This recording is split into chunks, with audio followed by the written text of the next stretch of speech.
nunca lo dejamos atrás. Amén.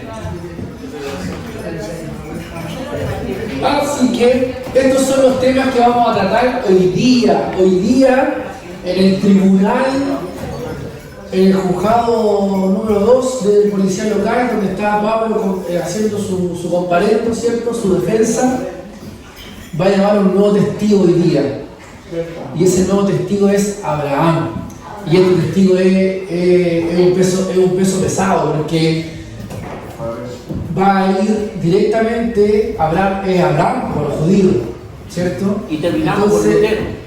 Claro, y terminamos con Lutero. Y la verdad de las cosas es que estos son los temas que vamos a tratar, los aspectos. Primero, Cristo presentado claramente, esfuerzo humano, volver a representar el Evangelio, conozcan a Abraham, ser como Abraham, dos tipos de personas y la maldición removida. Así que vamos a ir a Gálatas, al capítulo 3, del verso 1 al 14, a ver si alguien me puede ayudar con la lectura. ¿Hay otro, no? ¿Sí? ¿No lo he entregado todavía? ¿No? No. Ya. Desde ahí me lo das. Gálatas, capítulo 3, ¿quién me ayuda con la lectura? Todos son puntos, todos ganan puntos, los que leen, los que...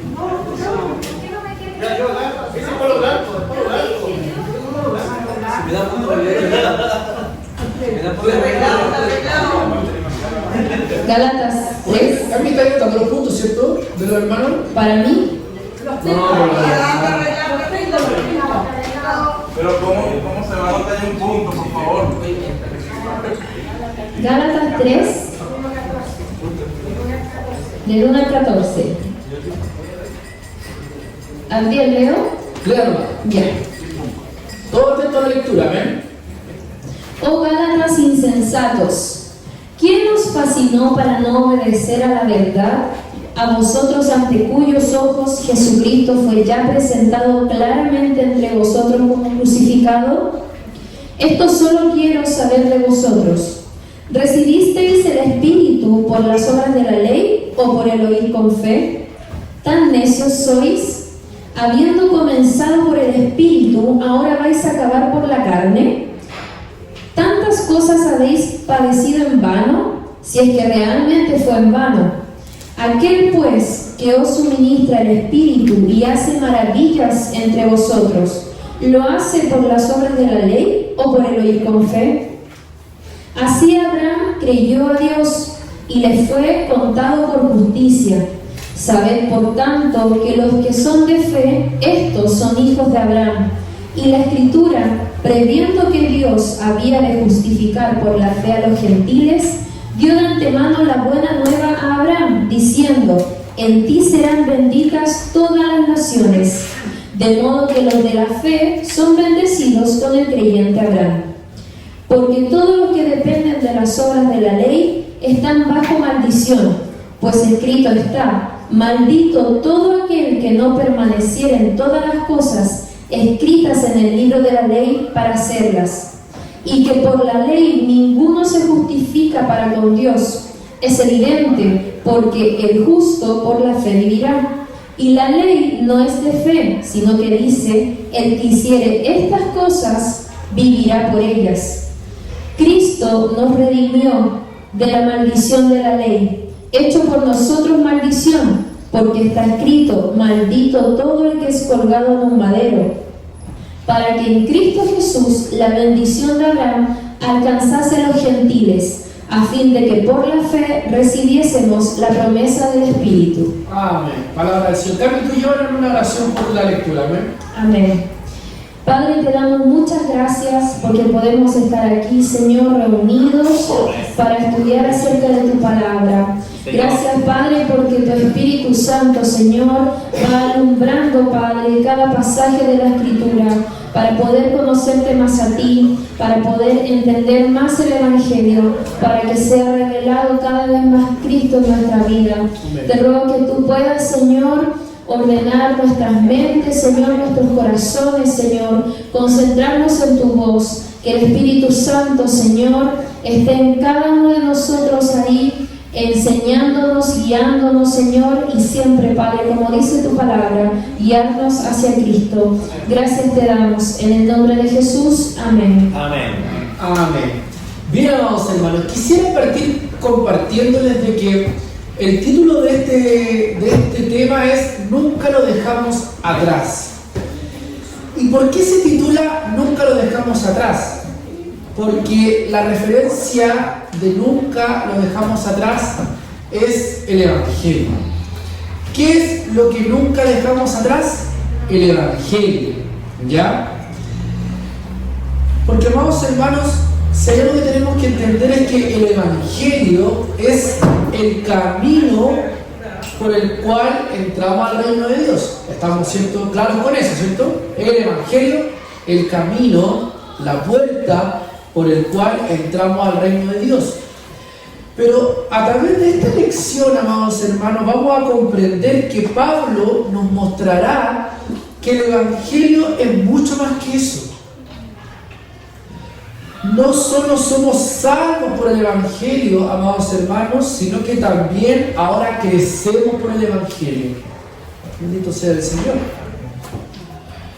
Entonces, lo que acabamos de leer en estos versículos es algo muy potente, porque Pablo está diciendo que no comenzamos por fe y luego seguimos adelante y crecemos como creyentes por medio de nuestras obras. No solamente somos justificados por fe, por la fe en Cristo, sino que, amados hermanos, y aquí escúchenme bien, somos santificados por la fe en Cristo. Entonces, nunca dejamos atrás el Evangelio, nunca. El Evangelio tiene que ser una constante en nuestras vidas. ¿Amén? Entonces, eso a modo de introducción. Ahora bien, Cristo se presenta claramente. Y en el verso 1, Pablo sigue exhortando a la iglesia y lo hace con firmeza. Amén.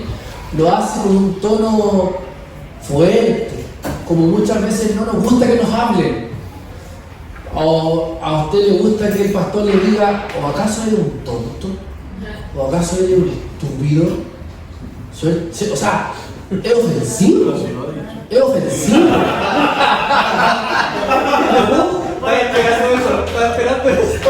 ¿Cómo? ¿Qué dijo? ¿Qué dijo? Pero si lo ha dicho. O sea, amados hermanos, notemos la severidad, porque, amados hermanos, cuando se trata del Evangelio, escúchenme bien, cuando se trata del Evangelio hay que ser severos. Hay que ser severos. Y esto no se contradice con que no, ahora es todo por la gracia, ¿cierto? Y paz, y amor. No. El predicador de la gracia parte este capítulo diciendo, oh Gálatas insensatos. Wow. El predicador de la gracia está exhortando severamente. Entonces, no confundamos las cosas. No mezclemos peras con manzana aquí. Salvo por gracia, pero no en libertad ni en libertinaje. Aquí hay severidad. Porque cuando se trata del Evangelio hay que ser severos. Amén. Entonces dice, oh Gálatas insensatos, ¿quién os fascinó para no obedecer a la verdad? A vosotros, ante cuyos ojos Jesucristo fue ya presentado claramente entre vosotros como crucificado. Entonces, aquí hay algo interesante ahora que yo quisiera decir. Lo primero es que en los versículos 1 y 3, Pablo les recuerda a los cristianos de Galacia cómo fue que llegaron del paganismo a Cristo. Por eso que Pablo dice, a vosotros, ante cuyos ojos Jesucristo, ¿qué cosa? Ya fue presentado. Pastor. Cuando habla la Escritura que quien os fascinó, más bien da a entender que como el encantador con la serpiente. ¿Entiendes? Una forma, por así decirlo, de que la serpiente queda, por así decirlo, estática y queda fascinada. es así, o sea, como interrumpido. Entonces se interrumpe, por así decirlo, cuando alguien trae otra, por así decirlo, otra palabra, otra doctrina. Por eso es que el Señor dice ahí, líbranos del mal en el Padre Nuestro. Y eso quiere decir, líbranos de otra palabra, de otra información, de otra fascinación. Porque muchas veces pues, nosotros los predicadores, a fin de alentar el mensaje, creamos una cierta fascinación en ciertas verdades. Y eso, cuando no están enfocadas en la verdad de Jesucristo, uno entonces tiende a fascinar a las personas en otro proceder. Sí, es cierto lo que dice el pastor.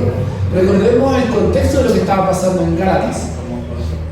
Galacia estaba siendo invadida por misioneros judeo-cristianos, por cristianos judaizantes que estaban trayendo otra verdad, otra palabra.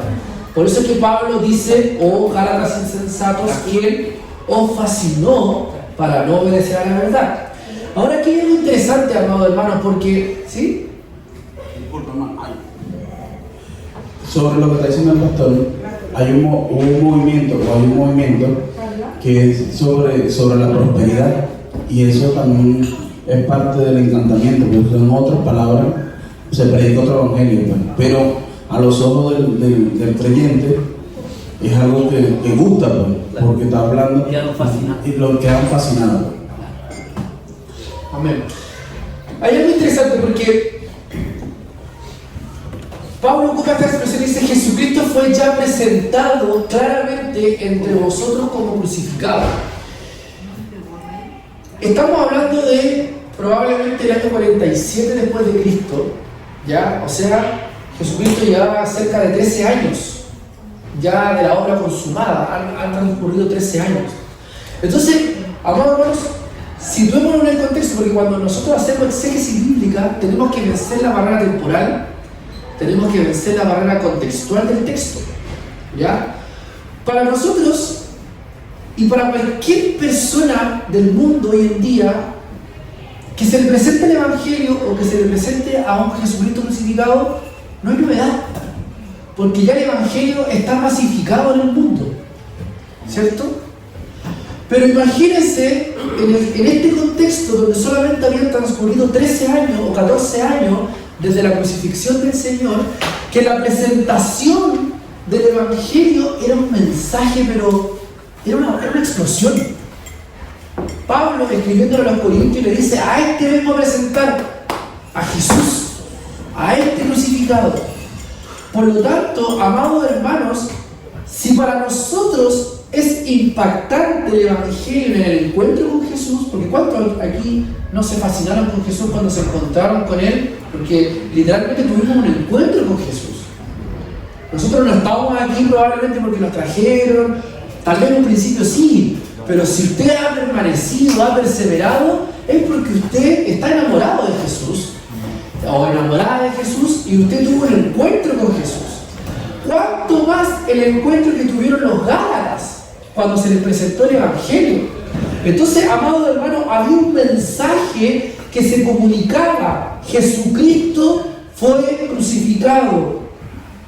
Él es la esencia de este mensaje.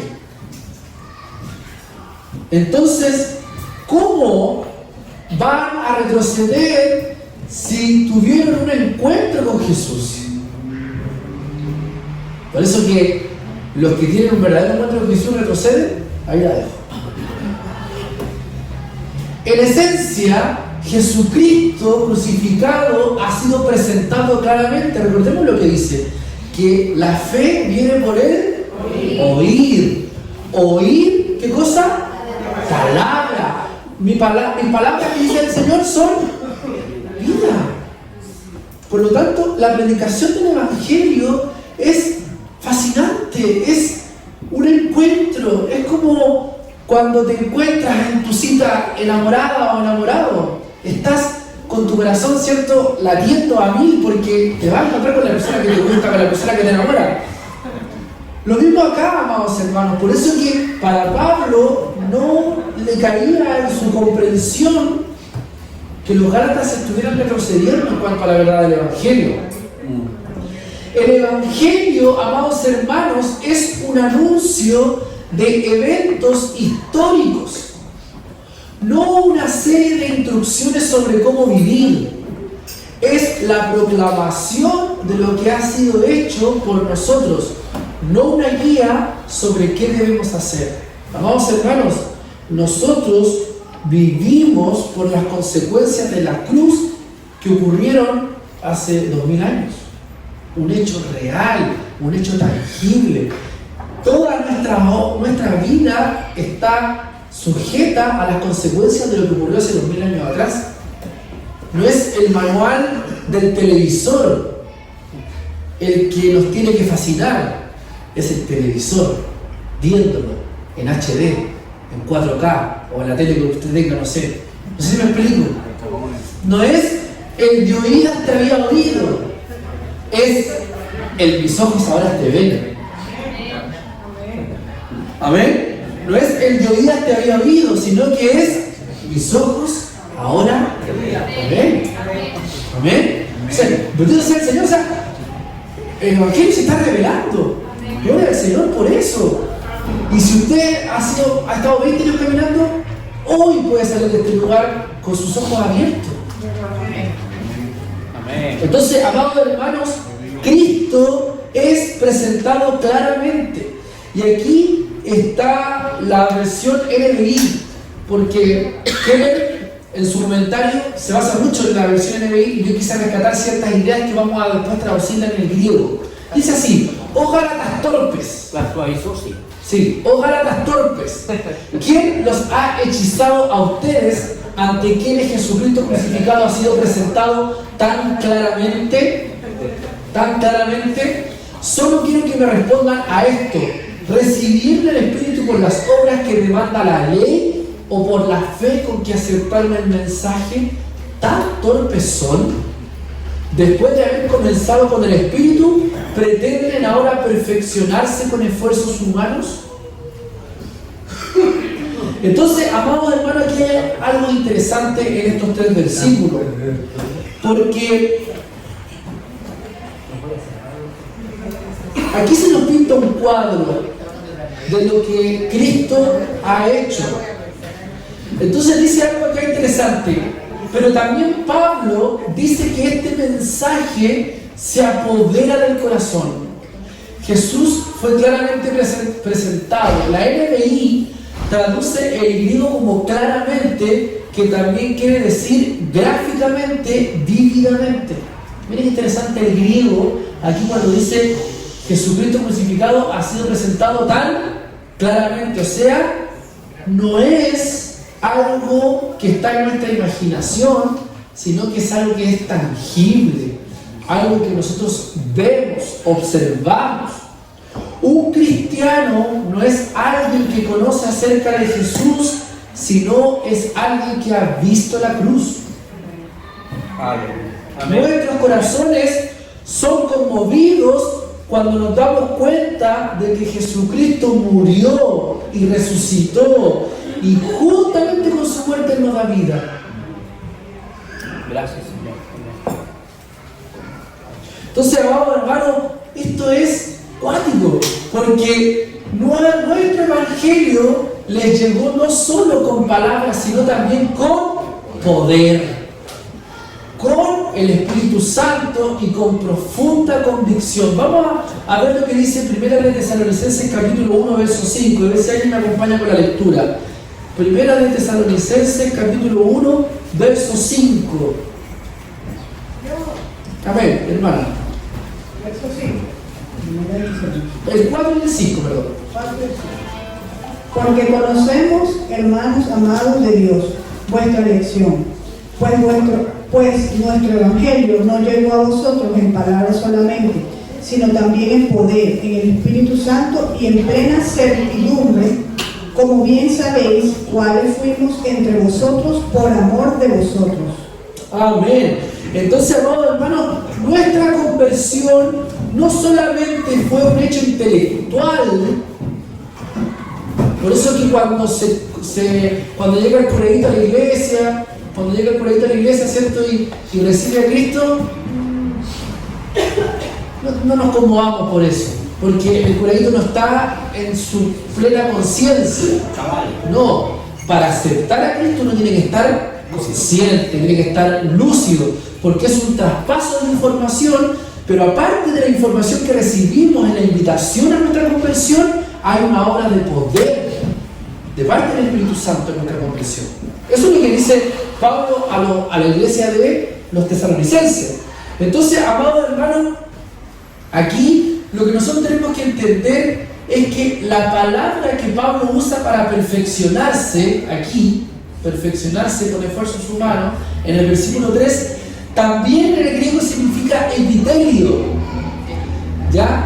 Que significa en griego completar. Y aquí hay algo interesante, porque el verso 3 dice: tan torpes son, después de haber comenzado con el Espíritu, pretenden ahora completarse. Eso es lo que en el griego significa, completarse con esfuerzos humanos.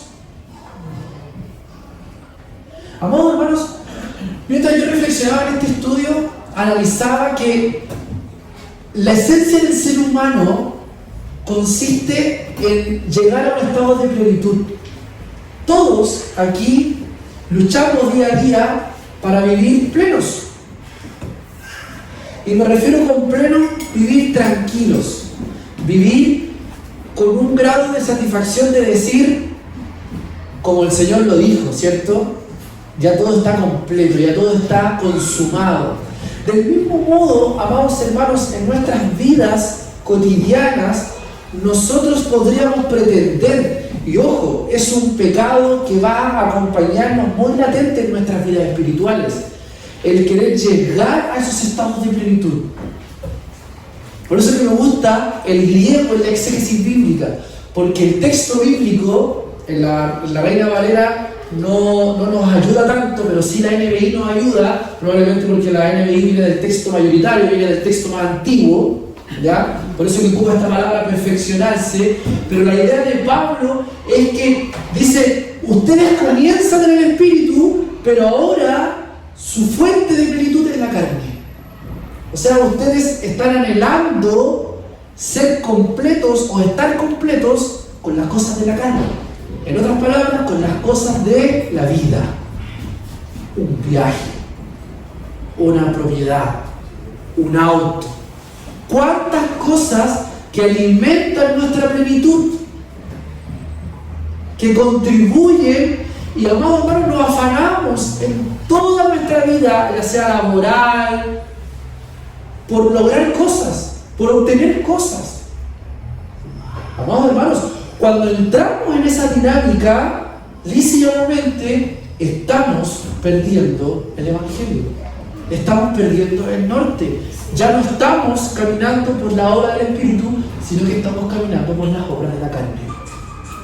Entonces, es muy potente lo que Pablo nos dice aquí cuando dice: pretenden ahora perfeccionarse con esfuerzos humanos. El resultado de que los gálatas creyeran en la vívida presentación del Evangelio fue que ellos primeramente recibieron el Espíritu Santo. Pero, amados hermanos, no se trata solamente de una experiencia puntual, sino que se trata de una experiencia que tiene que ser continua en nuestras vidas. La obra del Espíritu Santo tiene que ser nuestra plenitud.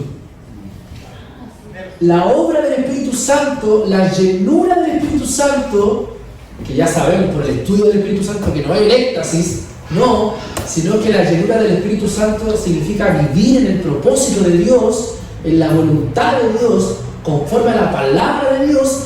Eso es lo que tiene que llenarnos, eso es lo que tiene que satisfacernos.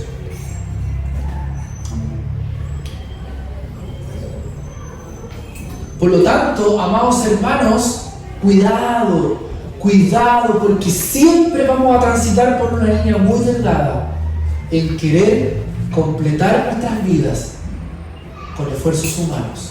Siempre, siempre. Es el pecado natural del hombre. Todo tiene que girar en torno al propósito de Dios. Trabajamos para Dios, estudiamos para Dios, nos tomamos vacaciones en función del propósito de Dios, descanso, nos compramos cosas. Si el Señor permite que usted se compre más cosas, todo tiene que ser en orden, en sabiduría, no para satisfacer nuestras vidas, nuestras carnalidades, sino que para contribuir con la obra del Espíritu en nosotros. Amén. Que el Señor nos ayude. Que entre la reflexión también a ustedes en esta tarde. Amén. Entonces, ¿qué hay algo interesante aquí que hablar? Pablo dice que la manera en que el Espíritu entra a tu vida debe ser la misma manera en que el Espíritu avanza en tu vida. No se trata de un hecho puntual en donde la obra del Espíritu nos impacta, sino que ahora el Espíritu nos acompaña. Se complementa mucho con el estudio del Espíritu Santo. Amén. Y la palabra griega que traduce esfuerzo aquí, pretenden ahora perfeccionarse en esfuerzos humanos. La palabra griega que traduce esfuerzo es sarx, que es carne, y tenemos que traducirlo así ahora, en el griego. ¿Pretenden ahora perfeccionarse con la carne? Ya que este término es paralelo a por las obras que demanda la ley, del versículo 2, ¿cierto? Cuando dice solo quiero que me respondan a esto, ¿recibieron el Espíritu por las obras que demanda la ley o por la fe con que aceptaron el mensaje?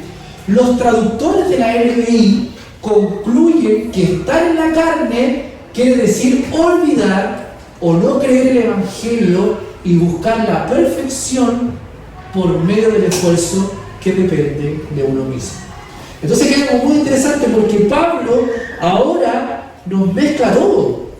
Todo está en la juguera. ¿Por qué? Porque ahora vivir en la ley es también vivir en la carne. Y vivir en el Evangelio de la Gracia es vivir en el Espíritu. Ese es el paralelo. Ese es el paralelo que ahora se nos presenta. Los que viven en la ley van a vivir en la carne. Y ahora vamos a entender por qué. Con la siguiente diapositiva. ¿Por qué? ¿Por qué entonces vivir en la ley es vivir en la carne? El verso 4 dice así: tantas cosas habéis padecido en vano, si es que realmente fue en vano.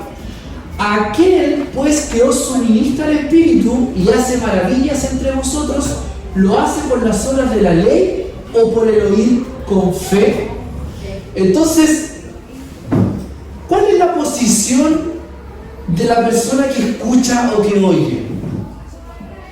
Pregunta para mis queridos hermanos: ¿cuál es la posición de alguien que está escuchando u oyendo? Ustedes están escuchando y están oyendo. ¿Cómo están ustedes? Pero más gráficamente. Atentos, ya. Pero más gráficamente, ¿cómo están ustedes ahora? Pero, miren, mi profesor de exégesis me decía así, cuando me hacía preguntas de la Biblia, yo le preguntaba: ¿cómo están ustedes? Estamos sumisos a la pregunta. Eso es teología. Eso es teología. Estamos concentrados. Eso es teología. ¿Cómo están ustedes? No, eso es teología. Sentados. Eso es literal. Eso es literal. 20 puntos. Amados hermanos. 50 puntos. Amados hermanos. Tenemos que despojarnos de la teología. ¿Cómo están ustedes? Porque están oyendo, yo no puedo estar. A veces me siento porque estamos siguiendo una pauta, pero yo que estoy entregando el tema, estoy hablando, estoy compartiendo, estoy conversando con ustedes, ¿cierto? Pero ustedes están oyendo y para oír se requiere estar sentado. Miren lo que dice Pablo, dice: aquel pues que os suministra el Espíritu y hace maravillas entre vosotros, ¿lo hace por las obras de la ley o por el oír con fe? En el fondo lo que Pablo está diciendo es: ¿cómo el Espíritu está obrando en ustedes? ¿Lo hace mediante la acción de ustedes o lo hace mediante la pasividad de ustedes? Eso es lo que Pablo está queriendo decirnos en este verso. Y lo que Pablo responde es: que en el fondo la obra del Espíritu, la obra del Evangelio se hace en quietud. No hay nada ni nada que podamos hacer para mediar la obra del Espíritu. Vamos desarrollando la idea. Yo sé que es un poquito profunda y yo sé que es un poquito densa, pero amados hermanos, vamos a desarrollando esta idea. Quédense con esto. ¿Por qué? Porque el Espíritu obra cuando los cristianos no confían en sus propias obras. Muy interesante. Sino que de una manera consciente y continua descansan solo en Cristo para su aceptación y para ser completos. Entonces, esto confronta nuestro caminar como evangélicos, porque se trata el evangelio de forzarnos por cumplir cosas. No. El evangelio no se trata de cumplir, como muy bien nos compartía nuestro hermano al abrir este estudio. Le doy gracias, Señor, decía él, porque este estudio me ha enseñado a que el evangelio no es normativo. Porque la obra del Espíritu Santo nos lleva a descansar en Cristo. Porque en la obra de Cristo nosotros somos aceptados y vivimos completos. Epitelio. Qué cuático. ¿Cómo estamos haciendo? Aquí estamos haciendo pura exégesis bíblica, con el griego, entendiendo con dos versiones. Esto es exégesis. Esto es literal un estudio de un libro bíblico. Porque estamos solamente, acá no estamos, nos despojamos de, por eso que yo hice una pregunta y hice una reflexión súper bacana. ¿Cómo estamos ahora? Muchos me dijeron sumiso, honrado, todo eso es teología. Ustedes están sentados. Y en el Evangelio hay que estar sentados. Bajo oír. Sentados. Oír. Bajo oír. Entonces, escuchen lo que estamos analizando ahora. Pablo asocia el Espíritu y el Evangelio en los términos más inseparables. Miren, el Espíritu obra mientras tú aplicas y usas el Evangelio. Entonces, aquí se nos vuelve a representar el Evangelio. ¿Por qué? Porque tenemos que darnos cuenta que la raíz de toda nuestra desobediencia, y aquí ya esto es fe práctica, tenemos que darnos cuenta que la raíz de toda nuestra desobediencia es la manera particular en la cual seguimos buscando el control de nuestras vidas a través de sistemas de justicia por obras. De eso se trata toda nuestra lucha evangélica. Aquí está, en este cuadro negro se concentra toda la radiografía de nuestra vida de pecados. ¿Por qué? Porque buscamos el control de nuestras vidas a través de sistemas de justicia por obras. ¿Puedo decir algo? Amén.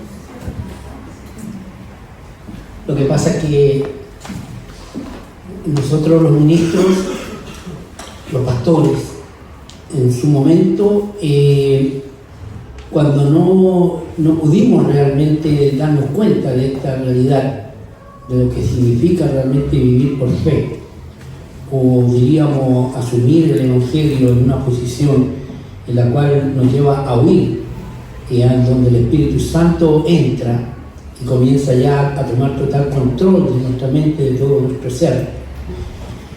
Al no tener este claro entendimiento, llevamos a la congregación a hacer cosas, cuando en realidad hacer cosas para hacer para hacer, y es todo al revés. Tenemos que ser para hacer. Entonces, esa es la razón por la cual la iglesia se ha mezclado, por así decirlo. Han habido muchas mezclas en la cual han sido muchas veces, algunas de ellas fatal para el desarrollo de la iglesia en general, porque muchas personas llegan a la iglesia para hacer cosas. Es allí donde ellos se sienten realmente purgando o agradando a Dios, cuando en realidad lo primero que tiene que suceder es que uno tiene que asumir que ahora es un hijo de Dios y que como hijo de Dios está llamado a ser discípulo.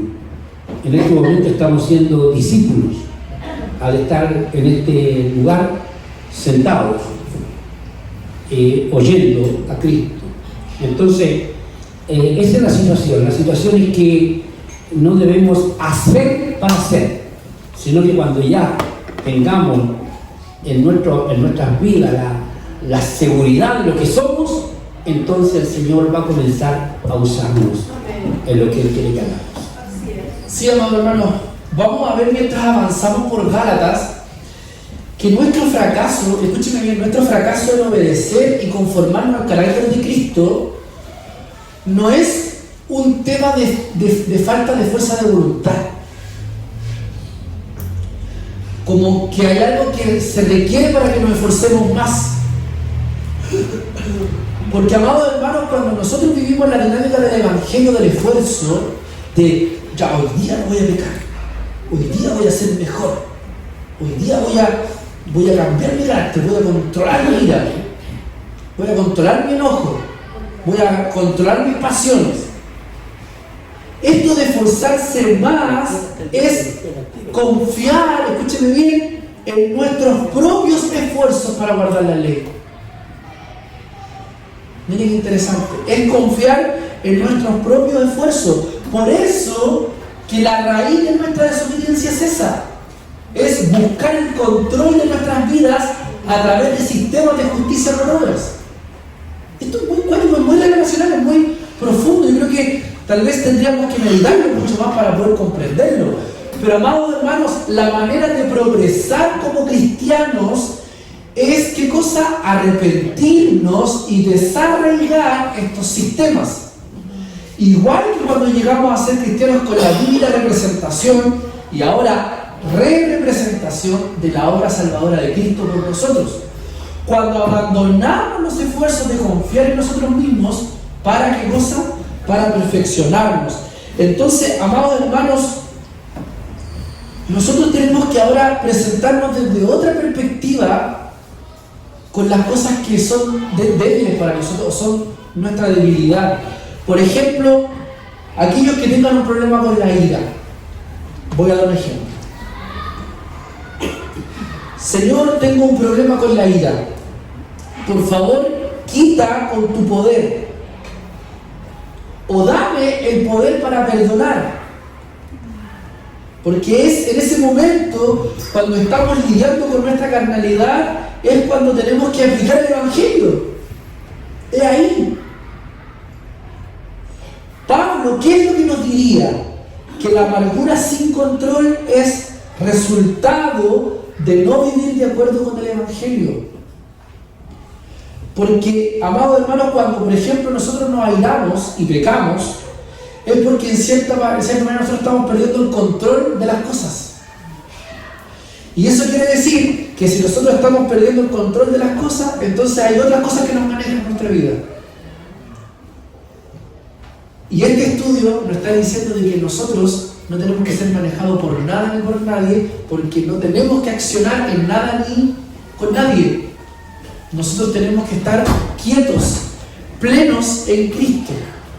Y es en la obra del Espíritu cuando llega la paz y llega el fruto del Espíritu, con toda su manifestación. Entonces, amados hermanos, aplicar el Evangelio implica necesariamente tener control de que el sistema que me mueve es Cristo, su justicia.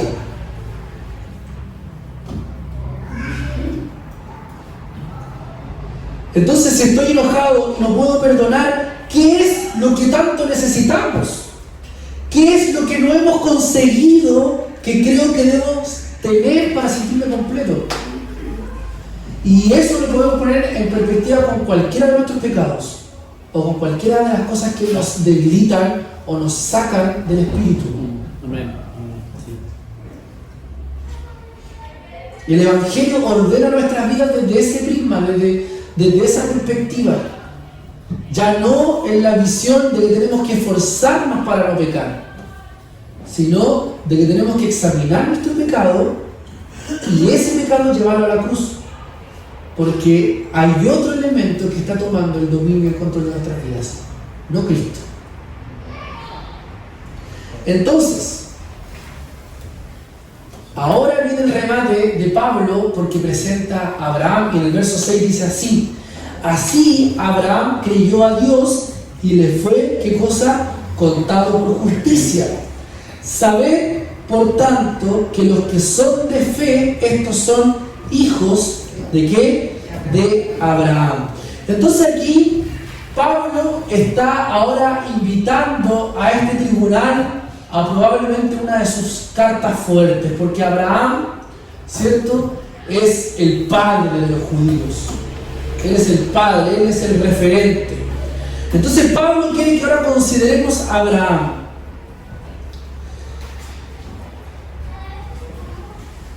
Cuando estudiamos a Abraham vemos a un hombre ¿qué cosa? Que le creyó a Dios, y esto, ¿qué cosa dice la Escritura?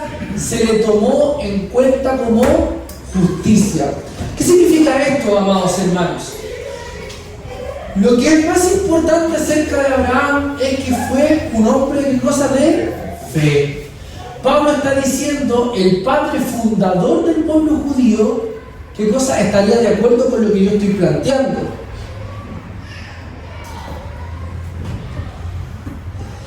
Cuando hablamos de este término contado por justicia, este es un tema en el griego de contabilidad. ¿Ya? Yo no sé cuántos han tenido la experiencia de pagar algo y saber que cuando lo terminen de pagar va a ser propio. Cuando nosotros pagamos una cuota, en cierta manera, o pagamos un crédito, por ejemplo, el de auto, el auto nunca es nuestro. El auto es de la automotora, a menos que usted prepague el auto, ¿cierto?, y lo obtenga. El término aplicado o contado por justicia tiene que ver con esta idea en economía de, por ejemplo, arrendar con compromiso de compra. No sé si usted ha escuchado de esa modalidad, que usted puede arrendar una casa, pero finalmente todo el capital que usted está depositando en el arriendo de esa casa es un pequeño depósito de la casa que usted después va a obtener. Entonces, este término, contado por justicia, tiene que ver que la fe de Abraham fue una especie de depósito que lo llevó a justificarse delante de Dios. Ciertamente, la obra de Abraham fue creer en Dios. Creer en Dios y en las promesas que Dios había depositado en Abraham. Entonces, ¿qué significa que la fe de Abraham se le tomó en cuenta como justicia? Significa que Abraham tuvo fe en la palabra y en las promesas de Dios. Si creemos, amados hermanos, que Dios existe y que le debemos nuestra obediencia y adoración, entonces nuestra fe será contada por justicia. La palabra griega entonces que Pablo usa en el verso 6 es esta que se llama el elogistán, de la palabra logos, que significa ser declarado o ser considerado. Hablamos de un término netamente judicial, de contabilidad, de penitencia. Y aquí el llamado de Pablo es: sean como Abraham. Lo que importa no es el linaje físico de Abraham, sino el linaje espiritual. Tener la misma fe que él tuvo. Por eso que, entre comillas, es: los que viven por la fe son bendecidos juntos con Abraham. Entonces, ¿qué significa? Pregunta: vivir por la fe como Abraham. En primer lugar, lo que significa vivir por la fe como Abraham es que él nos muestra que la fe salvadora es creer la promesa del Evangelio. Por eso que Pablo cita Génesis y dice: le creyó a Dios y esto se le tomó en cuenta como justicia. Amados hermanos, creer en Dios no es fe salvadora. Más bien, él tuvo que creer y confiar en lo que Dios realmente dijo en su promesa de salvación. Entonces, él nos muestra que la fe salvadora es creer la promesa del Evangelio. Y lo segundo que él nos muestra es que la fe salvadora en fe es creer que Dios entregará la provisión y que no depende, ¿cierto?, de nuestro desempeño. Recordemos la acción de Abraham yendo con Isaac al monte. Isaac le pregunta y dice, bueno, pero ¿dónde está el animal que vamos a sacrificar? ¿Cuáles fueron las palabras de Abraham? Dios proveerá. Dios proveerá. Nuevamente está la acción del ser humano de estar quieto. Amados hermanos, el gran problema del cristiano es que se mueve mucho, es que acciona mucho. Yo hablaba con una hermana hace un tiempo atrás y yo le decía, el problema es que tú no estás conforme en ninguna iglesia porque tú quieres accionar todo el tiempo. Y el tiempo de Dios para ti es que ahora te sientas y oigas. Porque lamentablemente cuando estamos siempre accionando, siempre actuando, siempre trabajando, no permitimos que la obra de Dios se desarrolle en nuestras vidas. Entonces cuando Abraham dice, Dios proveerá, hay que estar quietos. Porque Dios está en el control y eso es contado por justicia. Eso no es la acción de Abraham, sino que es la manera en cómo Abraham demuestra que la fe salvadora se transforma en provisión de Dios. Abraham estaba casado con una mujer estéril. Por lo tanto, ¿cómo se iban a traducir las palabras de Dios cuando le dice, y de ti vendrá una gran descendencia? Si la realidad objetiva de él es que estaba con una mujer estéril. ¿Por qué? Porque Dios proveerá. Porque Dios va a accionar. No se trata de ti. No se trata de tus medios, ni de tus capacidades, ni de tu fuerza, ni de tu inteligencia, ni de tu voluntad, sino se trata de la obra de Dios. Por eso que es por gracia. Para que nadie se gloríe. Es por gracia. Amén. Entonces, ¿puedo decir algo? sí. Lo que pasa es que en realidad nosotros al estar en esa posición, Dios nos va a dejar que nosotros nos desgastemos y hagamos todo lo que tengamos que hacer y planifiquemos y busquemos y hagamos, y Él nos va a dejar porque nosotros estamos queriendo depender de nuestras fuerzas, no le estamos dejando que Él actúe. Entonces eso es, diríamos, estar quieto, estar a la espera. Por lo general siempre Dios nos va a llamar a esperar en Él, porque ese, diríamos, es aquí donde Él está trabajando. Hay un coro pentecostal que dice que mientras Él, cuando Él está callado es porque Él está trabajando. Amén. Gracias, pastor. Sigamos con el verso 10 del capítulo 3. ¿Qué dice? Dice, porque todos los que dependen de las obras de la ley están bajo maldición. Pues escrito está, maldito todo aquel que no permaneciere en todas las cosas escritas en el libro de la ley para hacerlas. Y que por la ley ninguno se justifica para con Dios, es evidente, porque el justo por la fe vivirá. Y la ley, dice, no es de fe, sino que dice, el que hiciera estas cosas vivirá, ¿qué cosa? Por ellas. Entonces, amado hermano, aquí hay algo muy potente, porque Abraham fue un hombre de fe, pero hay otra manera de vivir, porque podemos vivir, amados hermanos, por las obras que demanda la ley. Ya sabemos, lo hemos repetido en muchas oportunidades, no es por ley, sino que es por gracia o por fe. Ahora bien, la persona que practique estas cosas vivirá por ellas. O sea, ¿por qué? Por la ley. Eso dice el verso 12. Y la ley no es de fe, sino que dice, el que hiciera estas cosas vivirá por ellas. Por lo tanto, vivir por algo significa confiar en eso para nuestra felicidad y satisfacción. Lo que sea por qué vivimos es en esencia el resumen de nuestras vidas, lo que nos da sentido, confianza y definición. Entonces, amados hermanos, intentar obtener la salvación por cumplir la ley, Pablo está diciendo, significa andar en maldición. ¿Por qué? Porque en cierta manera nos estamos poniendo la soga al cuello. Es como que yo les diga a ustedes lo siguiente. Voy a hacer una ilustración un poco irrisoria, pero creo que me va a ayudar para que ustedes me puedan entender. Amados hermanos, yo les hago un desafío a ustedes. Voy a volar en estos momentos. Si no vuelo, me mato. Si no vuelo, me mato.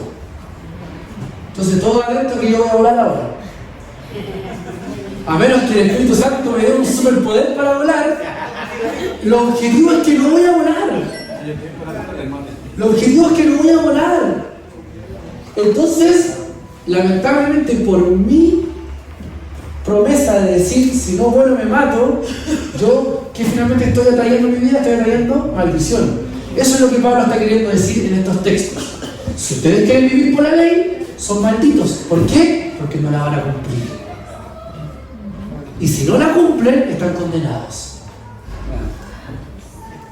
Entonces elijan. ¿Quieren vivir por la ley? Vivan por la ley. Pero ni un punto de la ley. Nada. Tienen que cumplirla al revés y al derecho. ¿Lo van a poder hacer? No lo van a poder hacer. Por lo tanto, ¿qué cosa? Están condenados.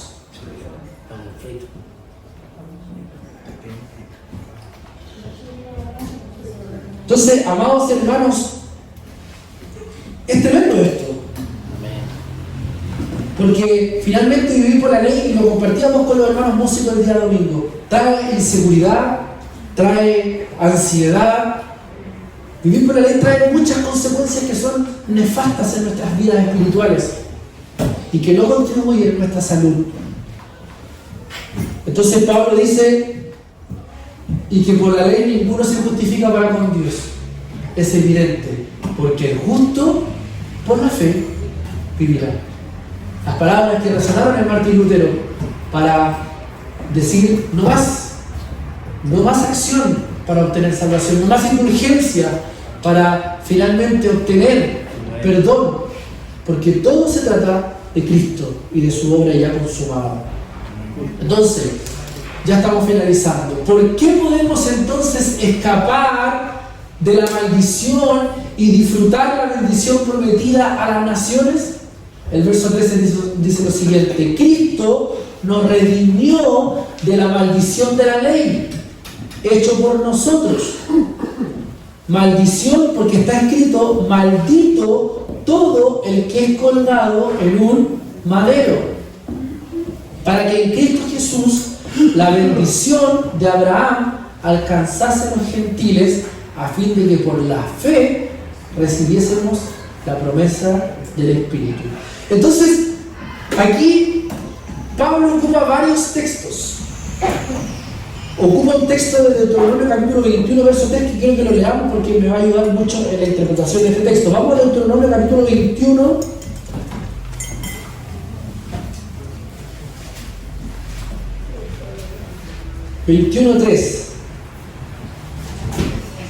Esto es evangelicitamol a la vela. Miren lo que vamos a hacer con estos textos.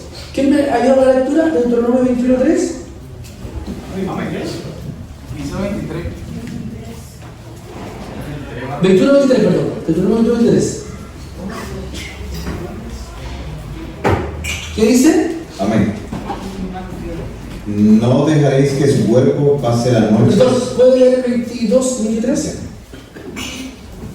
Si alguno hubiere cometido algún crimen digno de muerte y lo hiciereis morir y lo colgareis en un madero, no dejaréis que su cuerpo pase la noche sobre el madero.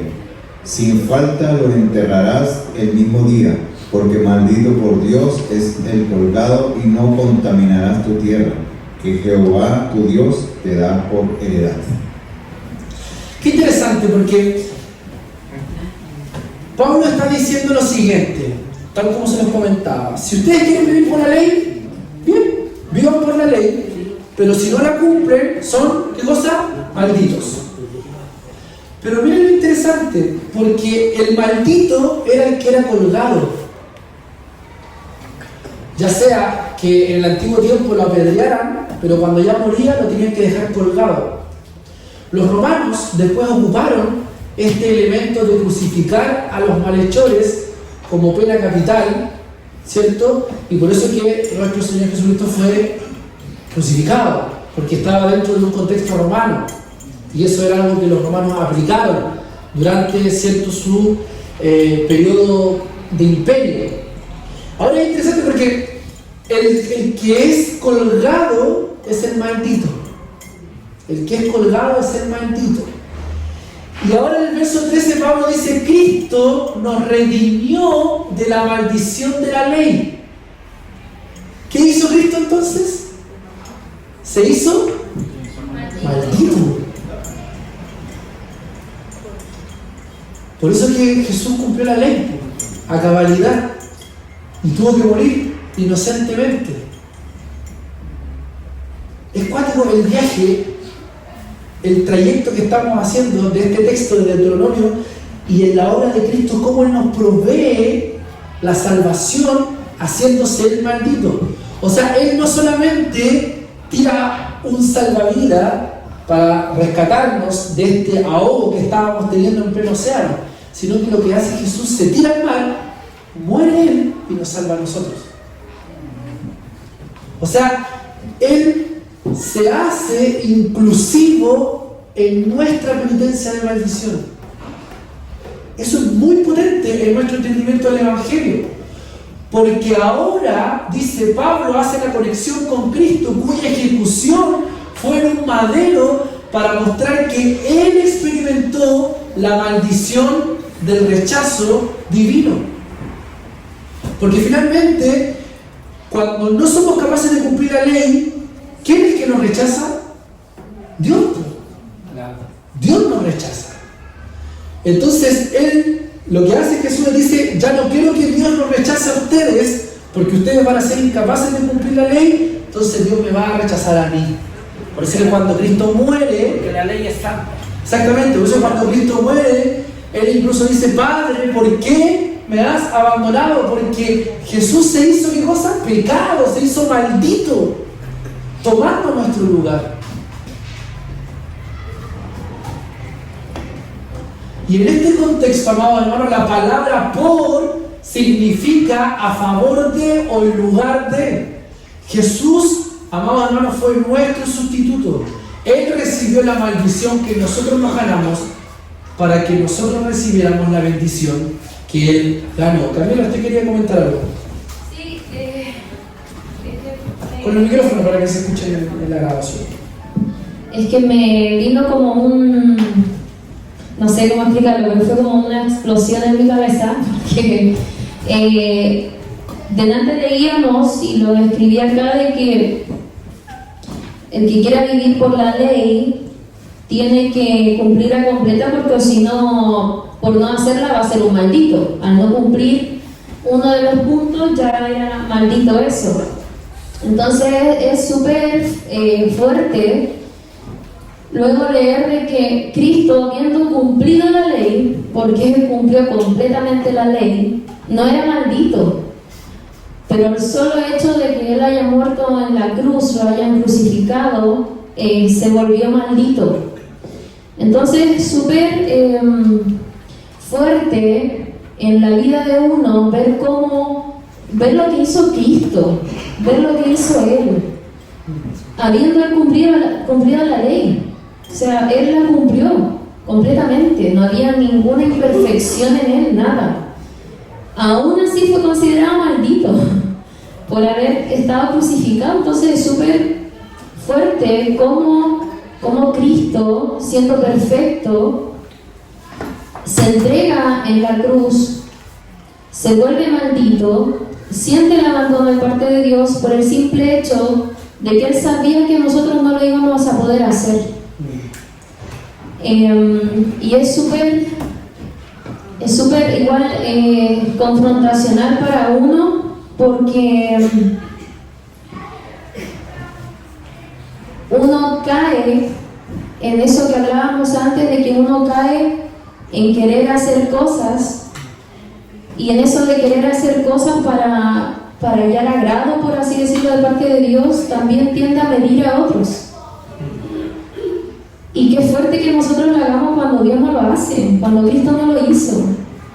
Entonces para mí me fue como fuerte, aunque uno lo lee muchas veces, lo escucha muchas veces, pero esa condición de maldito que Él vivió, que Él padeció, creo que nosotros nunca vamos a entenderla, porque nunca la vamos a vivir. Nunca vamos a entender completamente qué es esa condición de maldito. Porque por gracia del Señor, nunca nos hemos sentido abandonados por Él. Aún en los momentos de mayor oscuridad que podamos tener en nuestra vida, nunca nos hemos sentido abandonados por Él, porque es imposible que Él nos abandone. Como el título de esta lección, que nunca lo hemos dejado atrás. El Evangelio nunca nos ha abandonado, siempre ha estado ahí. Y gracias al Señor por eso, gracias al Señor porque nunca voy a experimentar, al menos en mi percepción, nunca voy a experimentar esa condición de maldito. Sí, Pablo le escribe a los Corintios, ahí en 2 Corintios, en el capítulo 5, en el verso 21, dice: al que no conoció pecado, por nosotros lo hizo pecado, para que nosotros fuésemos hechos justicia de Dios en Él. Por eso, si alguno quiere vivir en justicia, tiene que vivir en Cristo. No hay otra manera, porque el que quiere vivir bajo el legalismo es un maldito. Es un maldito. Es decir, cuando nosotros decidimos vivir por la ley, le decimos a Jesús: Jesús, tu obra fue insuficiente para mí. Tu obra fue insuficiente para mí, déjame a mí tomar la cruz y déjame a mí matarme en esa cruz. Eso es lo que estamos diciéndole a Jesús cuando decidimos vivir una vida normativa, una vida legalista. Le estamos diciendo a Jesús: tu muerte es insuficiente para mí. Cuando nosotros vivimos por la vía de la justicia y de las obras, finalmente le estamos diciendo a Jesús: Jesús, tú no eres suficiente para mí. Tu cruz me quedó chica. Necesito yo morir en esa cruz. Y morir en esa cruz es vivir condenado, hermano. Es vivir condenado. Porque Pablo lo dice: el que quiere vivir la obra de la ley es un maldito. Está condenado. Está condenado. Es muerte. Entonces, Jesús fue tratado como si Él fuera un pecador. Bendito sea el Señor. Fue tratado como el responsable de todo.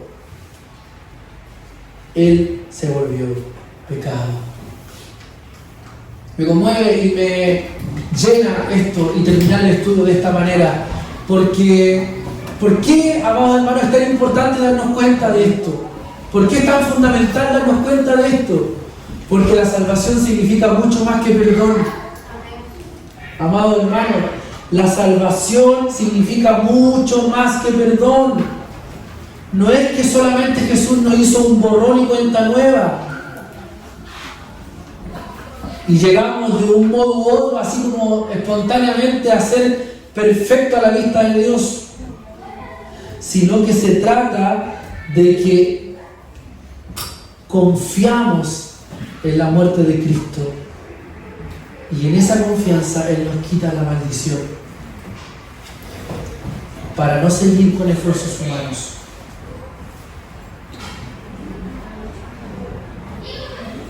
Seguimos moldeando nuestros corazones conforme a la voluntad de Dios, a la voluntad del Evangelio.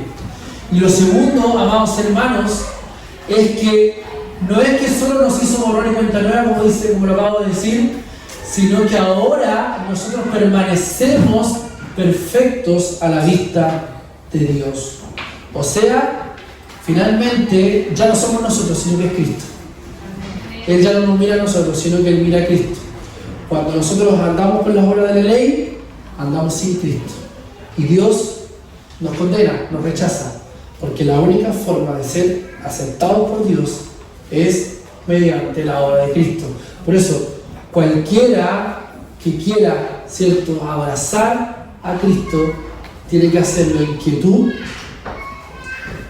tiene que hacerlo confiando en que no son por nuestros propios medios, sino que solamente nuestra vida está mediada por la obra de Cristo. ¿Amén? Que el Señor nos bendiga y que el Señor nos revele cada día más su evangelio. Amén. Especialmente yo los invito a que este estudio que acabamos de reflexionar, que probablemente algunos veo cara perdido porque no sé si me habrán entendido del todo, pero que esto pueda ser práctico en nuestro día a día, amados hermanos. Esto es evangelio que nos va a ayudar en nuestra vida práctica. ¿Está cansado usted de cometer los mismos errores todos los días? Yo ya estoy chato de mí. Estoy chato de mí. Chato de mis debilidades. ¿Le ha pasado a usted eso con usted mismo? ¿Está aburrido de caer siempre en la misma piedra? Y así, insensatos, torpes. Pero esta es la oportunidad que Dios nos dice. Ya no se trata de ti, se trata de mí. Se trata de que estés tranquilo. Se trata de que ya no te afanes más. No te sientas más culpable, por favor. No nos sintamos más culpables porque Él ya cumplió toda la justicia. Toda la justicia de Dios está cumplida en Él. Amén. Amén. Que el Señor nos ayude y permita que podamos vivir día a día conforme al Evangelio. Los invito a que nos pongamos en las pies y hagamos una oración al Señor.